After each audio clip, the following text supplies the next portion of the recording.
Sistem ketatanegaraan dan pemerintah Indonesia dalam perspektif fikih Syiah. Sistem pemerintahan di Indonesia dijalankan berdasarkan Konstitusi Undang-Undang Dasar 1945 dengan spirit ideologi Pancasila, mengingat Indonesia adalah negara dengan penduduk yang sangat majemuk baik dari segi adat istiadat maupun agama, sehingga dalam Undang-Undang Dasar telah dicantumkan peraturan-peraturan yang sifatnya menyeluruh dan mengikat seluruh bangsa Indonesia. Apabila sistem pemerintahan Indonesia ditinjau dari perspektif syariah, politik Islam sedikit banyak telah sesuai dengan semangat yang Islami. Walaupun secara formal tidak dijadikan sebagai landasan hukum, namun secara substansi telah tercermin dalam Undang-Undang Dasar dan Pancasila, karena inti daripada syariah adalah untuk menciptakan kesejahteraan masyarakat demi terjaganya persatuan dan kesatuan bangsa. Sebagaimana pemerintah Indonesia dijalankan secara demokratis yang memberikan hak yang sama kepada seluruh masyarakat untuk berpartisipasi dalam roda pemerintahan dan ikut serta dalam menentukan masa depan bangsa. Definisi sistem pemerintahan dan siasat syariah. Istilah sistem pemerintahan berasal dari gabungan dua kata, sistem dan pemerintah. Kata sistem merupakan terjemahan dari kata system dalam bahasa Inggris yang berarti susunan, tatanan, jaringan, atau cara. Sedangkan pemerintahan berasal dari kata pemerintah dan berasal dalam Kamus Bahasa Indonesia. Kata itu berarti pemerintahan adalah perkataan yang bermakna menyuruh melakukan sesuatu. Pemerintahan adalah kekuasaan yang memerintah suatu wilayah, daerah, atau negara. Pemerintahan adalah perbuatan, cara, hal, urusan dalam memerintah. Maka dalam arti yang luas, pemerintahan adalah perbuatan pemerintah yang dilakukan oleh badan-badan legislatif, eksekutif, dan yudikatif di suatu negara dalam rangka mencapai tujuan penyelenggaraan negara.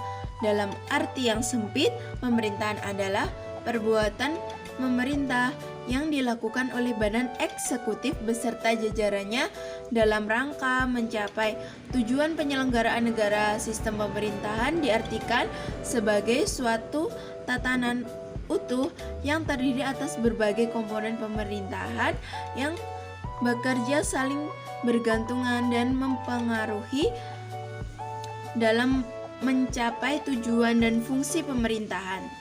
2. Sistem pemerintahan Indonesia dalam perspektif siasah.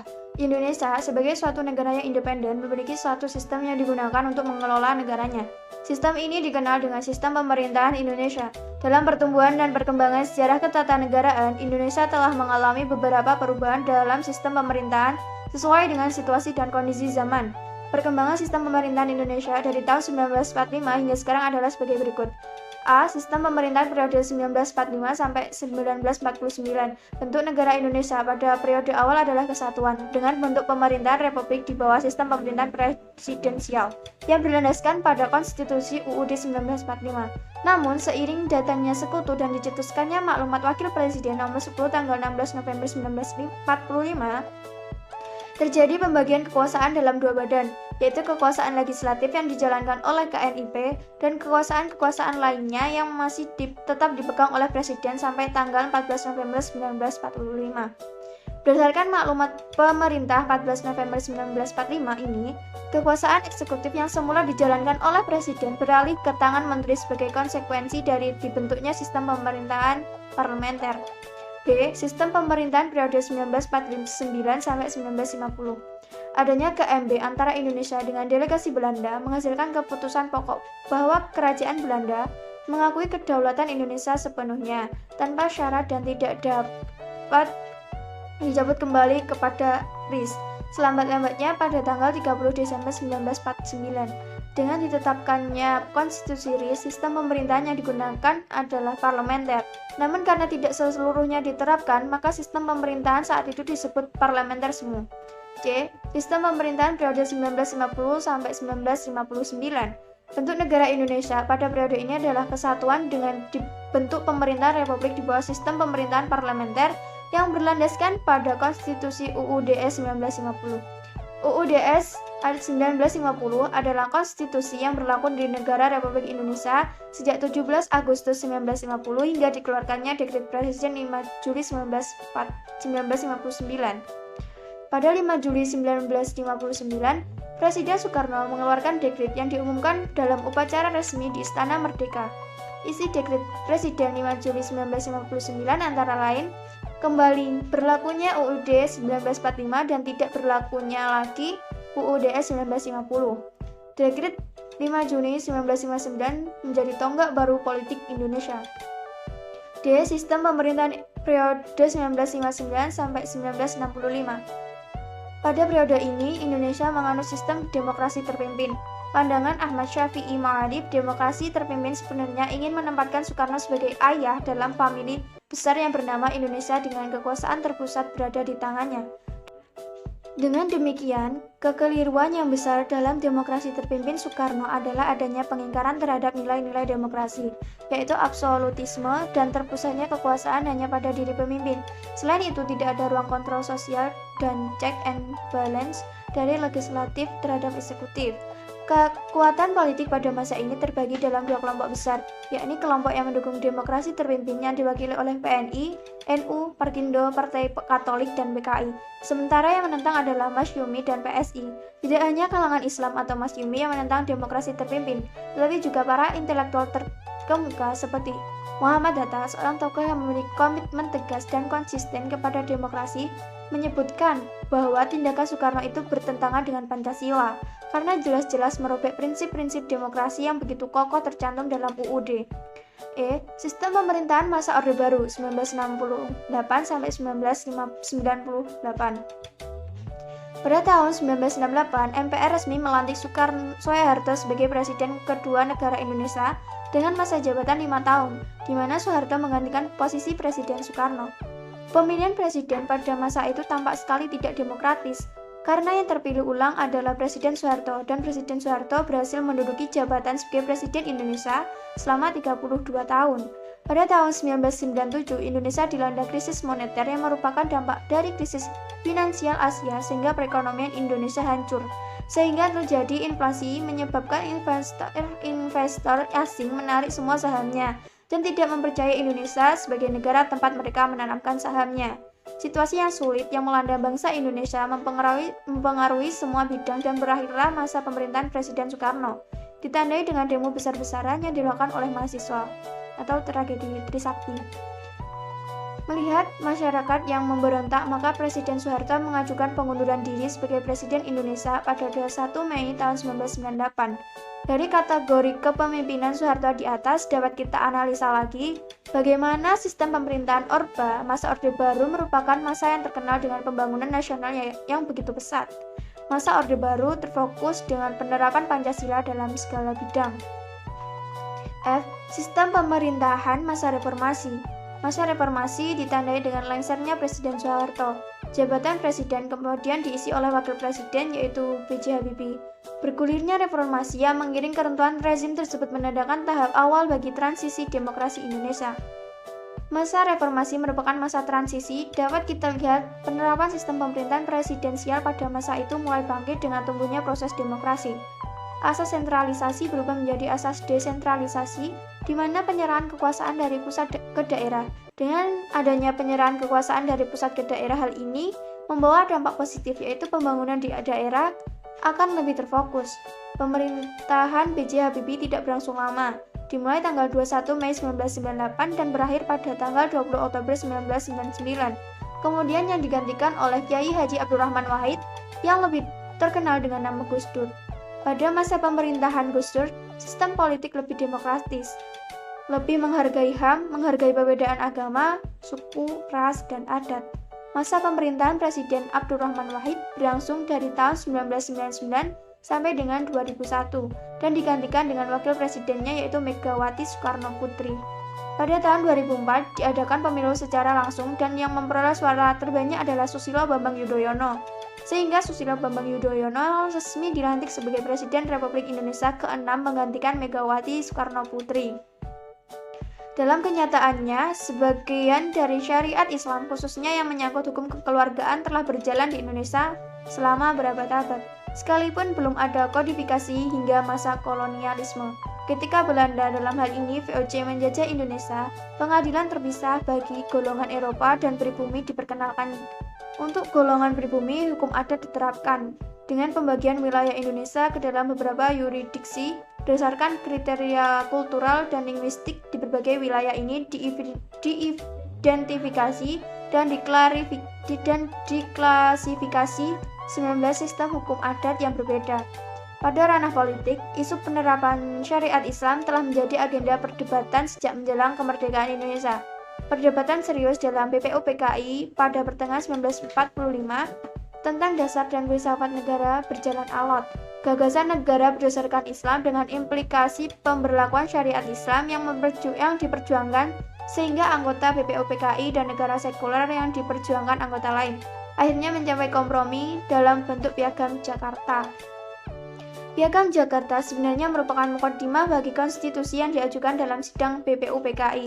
Di dalam Pancasila sebagai dasar negara diakui dengan tambahan 7 kata dalam butir pertamanya, yakni ketuhanan dengan kewajiban menjalankan syariat Islam bagi pemeluk-pemeluknya. Namun dalam pertemuan mendadak pada tanggal 18 Agustus 1945, ketujuh kata tersebut disepakati penghapusannya dalam Pancasila dan UUD 1945. Dalam Pancasila, sila ketuhanan mendapatkan atribut tambahan yang Maha Esa.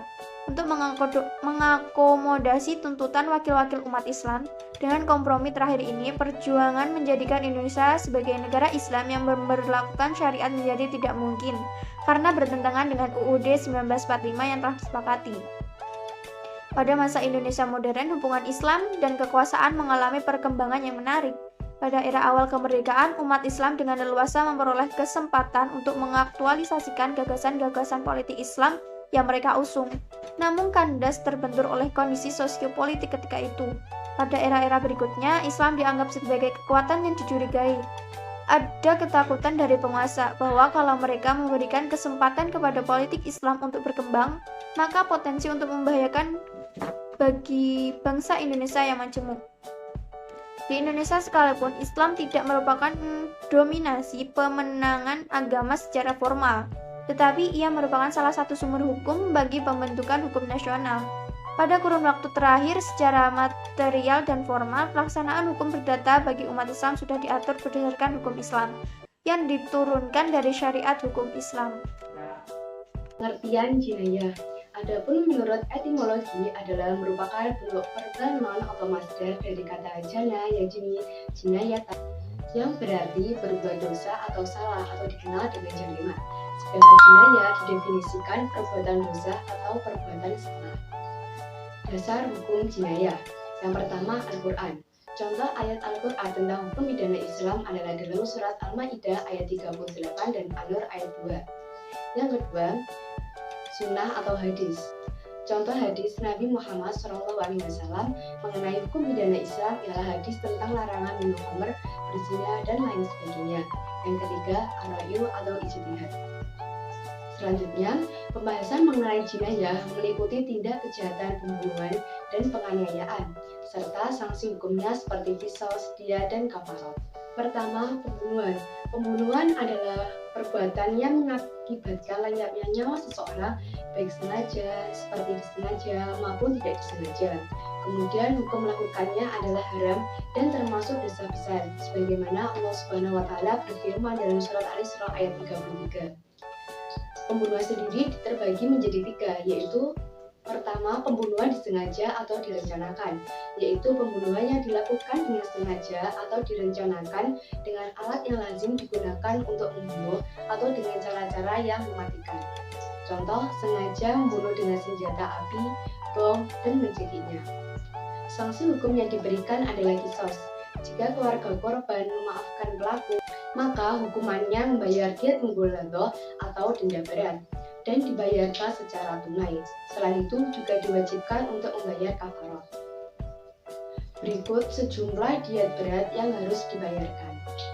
Yang kedua, pembunuhan seperti disengaja, yaitu perbuatan yang dilakukan seseorang kepada orang lain tanpa ada niatan membunuh dengan alat yang tidak lazim untuk membunuh. Contoh, memukul teman dengan pukul yang kemudian mengakibatkan kematian. Sanksi hukum yang diberikan adalah membayar diat mughaladzah dan dibayarkan secara bertahap selama 3 tahun dan setiap tahunnya sepertiga, dan juga harus membayarkan kafarah. Yang ketiga, pembunuhan tidak sengaja atau tersalah, yaitu pembunuhan yang dilakukan oleh seseorang karena salah perbuatan, salah dalam maksud atau karena kelalaian. Contohnya, seseorang yang terjatuh dari tangga dan menimpa bayi yang berada di bawahnya hingga menyebabkan meninggal dunia. Perbuatan ini masuk dalam kategori kelalaian. Sanksi hukum yang diberikan diat mukhaffafah atau dengan istilah denda ringan dan dibayarkan secara bertahap 3 tahun, setiap tahunnya sepertiga, serta juga harus melaksanakan kafarah. Yang kedua, penganiayaan. Penganiayaan adalah tindakan kekerasan atau perbuatan pidana yang berupa melukai, merusak, atau menghilangkan fungsi anggota tubuh. Larangan berbuat penganiayaan ini Allah Subhanahu wa Ta'ala berfirman dalam surat Al-Maidah ayat 45. Macam-macam penganiayaan terbagi menjadi 2. Yang pertama, penganiayaan yang berat, yaitu melukai atau merusak anggota badan yang menyebabkan hilangnya fungsi dan manfaat dari anggota badan. Contohnya mematahkan tangan, memotong kaki, memukul mata sampai buta, dan lain sebagainya.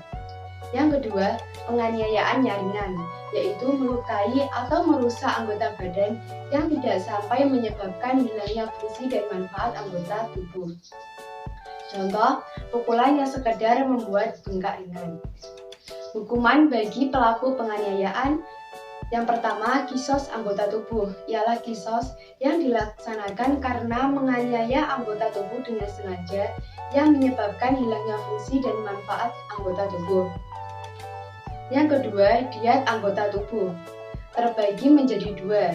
Yang pertama, diat penuh, yaitu dengan membayar penuh 100 unta bagi orang yang menghilangkan anggota badan tunggal, seperti hidung, lidah, kemaluan, atau sepasang anggota badan, mata, tangan, telinga, dan kaki. Selanjutnya, diat tidak penuh. Diat tidak penuh adalah diat yang tidak utuh membayar 100 unta, yaitu pertama, memotong salah satu anggota badan yang berpasangan, maka wajib membayar diat 500 ekor unta. Yang kedua, melukai anggota badan sampai organ dalam, membayar sepertiga diat, seperti melukai kepala sampai otak. Yang ketiga, melukai hingga menyebabkan kulit yang ada di atas tulang terkelupas, wajib membayar 15 ekor unta. Keempat, melukai hingga mengakibatkan jari-jari tangan atau kakinya putus, setiap jari dibayarkan 10 ekor unta. Yang terakhir, melukai orang lain hingga menyebabkan giginya patah atau lepas, maka setiap gigi 5 ekor unta. Jika tidak bisa dibayarkan dengan unta, maka dapat digantikan dengan uang seharga unta tersebut.